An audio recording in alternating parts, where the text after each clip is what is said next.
नमस्कार. हिमोग्लोबिनच्या कमतरतेमुळे डॉक्टरांनी पालक खायला सांगितला. रोज रोज पालकची भाजी खायला तर कंटाळा येतो, म्हणून अधूनमधून असा चटपटीत नाश्ता बनवते. सुरुवातीला पालक स्वच्छ धुवून 2 मिनिटे पाण्यात उकळून थंड पाण्यात काढून घेतला. नंतर एका मिक्सरच्या भांड्यात गाळून घेतलेला पालक, थोडे आल्याचे तुकडे, 2 मिरचीचे तुकडे आणि 1 मोठा चमचा दही, पाणी न घालता याची एक पेस्ट तयार करून घेतली. 1 वाटी तांदळाचे पीठ घेऊन त्यामध्ये ही पेस्ट टाकली आणि हळूहळू मिक्स करून घेतली. सुरुवातीला जास्त पाणी न घालता हळूहळू पाणी घालून पीठ तयार करून घेतले. हे पीठ अगदी पातळ किंवा जास्त जाड करायचे नाही. चवीपुरते मीठ घालून घेतले. भिडे गरम झाल्यावर तेल लावून त्यावर घावणा घालून घेतला. थोडी जाळी पडल्यावर मिनिटभरासाठी झाकण ठेवून झाकण काढून कडा सोडवून घेतले. घावणा पलटून घेतला.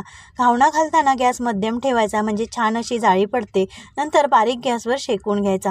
मस्त जाळीदार पालकचा घावणा तयार आहे. याला तुम्ही पालकचे धिरडे सुद्धा म्हणू शकता. धन्यवाद.